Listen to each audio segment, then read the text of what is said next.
everybody, what is going on? I am Maximus Rex, and this is Big Baby Reviews. Today is Saturday. It is Erik Larsen Day, so we're looking at the next issue of the Savage Dragon, namely the Savage Dragon issue 13, cover dated October 1994. Just making sure there. So this is during what was called Image X Month back in the day, where all of the image creators kind of traded off books with other creators. We thought it'd be more random, but basically they kind of, there was a team of two, and two. They kind of just within that flipped their books. So the what we expected to be kind of even more kind of random was a little more specific. So you had Tom McFarlane doing Cyberforce, and then you had Mark Silvestri doing Spawn. You had Jim Valentino doing Youngblood, and then Rob Liefeld doing Shadowhawk. And then you had, Erik Larsen doing Wildcats and Jim Lee doing Savage Dragon. Now, unfortunately, what tended to happen all throughout, these issues is, each artist kind of adapted more to their own style than to the book that they were drawing. So Rob Liefeld did a weird kind of thing where I think some Youngblood members are involved and stuff, and Shadowhawk the whole book is kind of drawn in somewhat of Frank Miller wannabe Sin City style. Jim Valentino, he got inked by an extreme artist, which was kind of cool because in his case, the story was really good. It was actually probably one of the better issues of Youngblood overall, if we're talking story, and revealing more about the characters in Youngblood or behind the team, Todd McFarlane basically still wrote Spawn and had Silvestri draw it, and vice versa. That Silvestri and his brother wrote the issue and McFarlane drew the issue of Cyberforce, and that was it. So there's all this variety of stuff. It feels like, especially with Erik Larsen and Jim Lee kind of brought the Wildcats to Savage Dragon. So it's almost like it's a Wildcats issue, with guest starring the Savage Dragon a little bit. And we will review as well the Erik Larsen issue of Wildcats they did, because it's basically a Savage Dragon kind of Freak Force issue with Wildcats guest starring, right? So, and I will say this right off the bat, Erik Larsen is pretty much, I guess I could say it in this way, disowned this issue of the Savage Dragon and eventually came back and did his own version of the Savage Dragon issue 13, which I will review as well. So we're basically, it's almost like this issue has three variations, right? It's got, you could consider, when it came out, I kind of considered the Wildcats issue as Savage Dragon 13 already, because it was done by Erik Larsen, and like I said, it was basically Savage Dragon Freak Force guest starring Wildcats. But you've got this one by Jim Lee, Savage Dragon 13. You've got that Wildcats issue, which I think is 14, if I'm not mistaken. I don't know the exact number, which I would consider and have considered Wildcats, Savage Dragon 13 as well. And then you've got the actual rebooted kind of Erik Larsen version of Savage Dragon that he eventually did, issue 13. So there's like three versions of the same issue. I won't say the same story because they all diverge a little bit. And I will review all of them. So let's start off with the complication with this issue here. Why? Because in my opinion, it is the worst of the bunch. As I said, Jim Lee kind of just took Wildcats and threw Savage Dragon in there a little bit, and to really, I will say honestly, a really, really shitty result. I rarely do reviews where I completely shit on a book, but maybe that is what's going to happen today, and what this is going to be. So there you go. Let's start with the credits. On the cover, it says Choi Lee Bennett.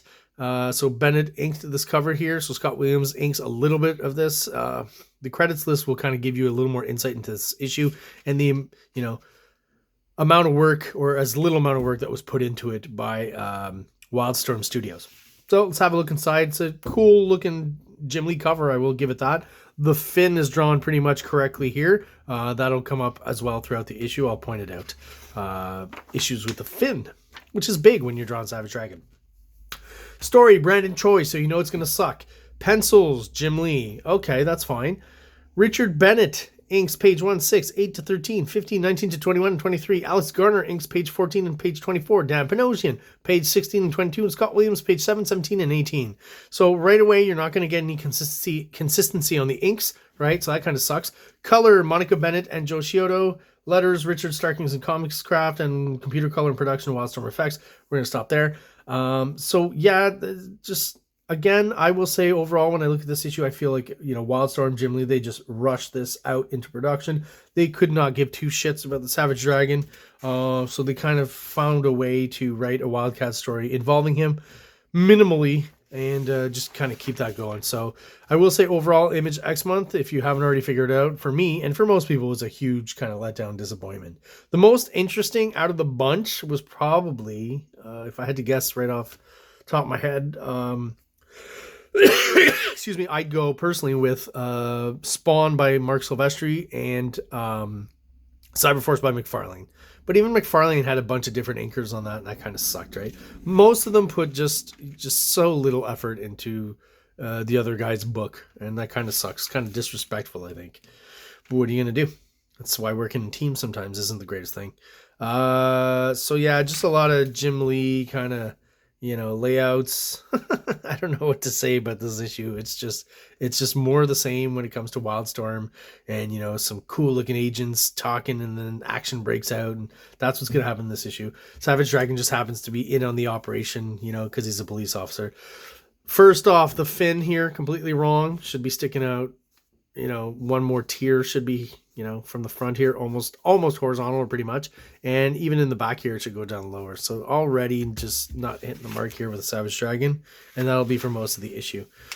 I mean, the layouts, they're fine, I guess, but just not a lot of backgrounds. And as I said, I feel like Jim Lee probably did, it says pencils, but probably did more, kind of breakdowns or layouts and just not super finished pencils. And the inkers are having to do a lot of work there, and that makes the art lack any kind of consistent. Geez, can't say that word anymore. Consistency all throughout the issue. Consistency is always a complicated one for me. I don't know why.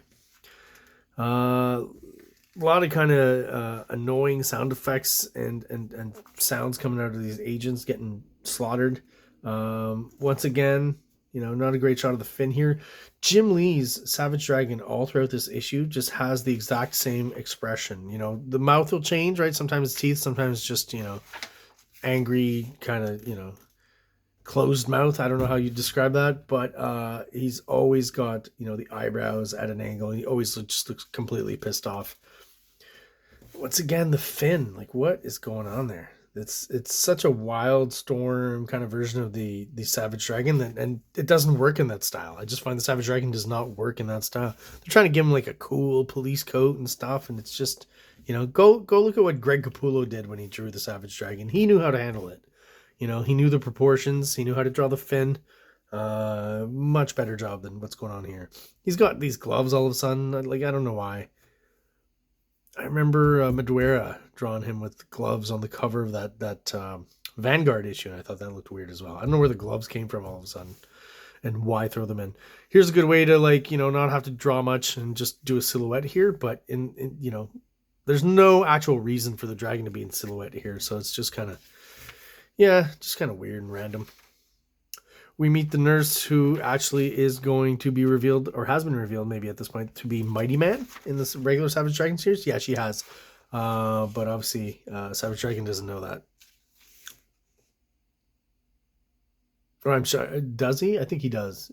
Yeah, he does at this point. My mistake. Yeah, I mean, listen, again, just a pretty boring scene. The coloring on this is just so kind of dark and murky and horrendous. It's just some of the worst. Image kind of had some of the coolest coloring, at least at first, I think, and later on. But there's this period where the colors just seem to be going nuts, and it's just, everything is just mottled and dark, and I just don't know. Another one of these 90s kind of Image villains, meant to kind of harken back to, the influence is obviously Darth Vader, Doctor Doom, that kind of thing, but they're going kind of 90s extreme and bringing, stuff like with when Rob Liefeld created Strife, right? Just insane armor and all of that. I mean, I could kind of see almost like, if they did Vader gets a new, cybernetic suit or something, this would kind of work for Darth Vader, right? Knowing what his face looks like and stuff, and these kind of, gross and burnt and stuff. And the design's not so bad, but there's just so many of these guys that, they're very generic. I don't know if this guy ever showed up ever again. It's kind of got a Batwing kind of thing going there. And it's kind of funny. I don't think this was on purpose, but when I look at his chest piece and stuff, I see a face. There's eyes here. There's kind of a hook nose, and the cybernetics and stuff look like his mouth and teeth down here. He's got some sort of grill on, I guess. But yeah, I see a face. Tell me if you do as well. Yeah, dark, murky coloring. This is, this page is compared to the others is kind of badly inked, I think, on Jim Lee, right? Like, look at this, just this little section here. There's no Jim Lee going on there, any of this stuff. Don't even care about this poster. Don't even care about this art. Again, the full moon. That's funny. Tons of clouds. Just not a great issue. We've seen the Savage Dragon for about 2 pages, maybe 3. This guy just barges in right through the window, of course, as characters are wont to do in superhero comic books. And now all of a sudden, he's got the fin right, or pretty much. And he just realized throughout the issue that he was kind of drawn it badly, but he didn't go back and fix the earlier shots. So, yeah, just more of these guys confronting each other and shooting themselves up. Cool pin-up, Jim Lee's no slouch in the art department. So this double-page splash, he'd spent a bit of time on and made it look cool. He knew what to do here. Poured it on, Last issue I was talking about, a few episodes ago, there's the Rob Liefeld Youngblood issue. I was talking about the broken glass and how there's not enough of it overlapping the characters to create that sense of depth. Jim Lee's done a pretty good job here, where there's this chunk here over the jacket. There's some, there's a lot of chunks here in front of Savage Dragon's arm. There's a few chunks here. Does a pretty good job in front of his leg here. Does a really good job of it. The colorist kind of, misses the mark here. I don't know if I've talked about, I probably have, objective versus subjective colors, right? So objective is like the object is this color in reality. The sky's blue, apple's red, and that's what I'm doing, when I'm coloring. I'm trying to recreate reality, right? And then there's subjective, where, you're trying to maybe get an idea or an emotion across, or a feeling or a vibe, or, it doesn't have to be the actual color of the object in reality. A violent scene can be all red just to get across and convey that idea of violence. So it's the most obvious example. So in this case, I feel like it's not subjective, it's objective. So this is glass and it's see-through. Sure, but what you're doing by making it see-through here is you're making it really hard to see, and you're losing the whole effect of the overlap that should be happening there. So, instead of making the glass clear, maybe making it white or having a nice big white streak coming through it of reflection, right? Makes it more contrasty and where you actually see it. And again, that sense of depth is created. Here, with all the hard work that was done on the glass, that effect is pretty much completely lost. They lightened it a little bit, but they're hard to see all throughout this image. It's a pretty busy image, so you want that stuff to pop, and it doesn't. And yeah, just more lame shooting all throughout this issue. That's basically, the villain gets away. It's by the numbers storytelling. Lots and lots of dialogue that I don't want to read. And not a memorable issue in any way. So unmemorable that Eric Larson felt the need to come back and correct it and make a proper Savage Dragon issue 13 that fits into, the Savage Dragon continuity. So yeah, that's a short review of the first version of Savage Dragon number 13, because it sucks, and one of the rare comics I really don't enjoy and kind of hate, and mostly because I can feel that the creative team was really just rushed to get it done and weren't really putting much passion and effort into it. So one of those issues. Those are my thoughts on the Savage Dragon 13 by Jim Lee and friends. If you have different thoughts, let me know in the comments. Not a problem. If you want to argue it, you're more than you're more than allowed to do so in my comment section below. If you have any questions or comments or tidbits about this issue, some behind the scenes stuff, let me know in the comments as well. If you're subscribed and you're still watching the videos, thank you for still being there. I really appreciate it. Thank you so much. If you're watching the videos but you're not subscribed, please do so below and like the video while you're at it. It really helps out the channel doing that stuff. I know it's annoying, but that's how the algorithm works, right? AI and the robots are taking over. So, you got to appease our robot masters with likes and subscribes. That's, the new digital currency today. So it helps get us out there to other people, hopefully who are like-minded and like the same kind of stuff that we do, namely comic books. So thank you for being there, everyone out in comic book land. Have an awesome day. King Comics presents Big Baby, Volume 1, Issues 1 to 13, 204 pages of story and art.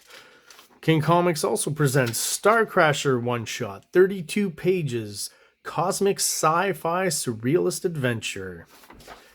You can find these fine comics at kingcomics.ca, at MaximusRex13 on Instagram, or on Facebook, MaxRex or Big Baby. Like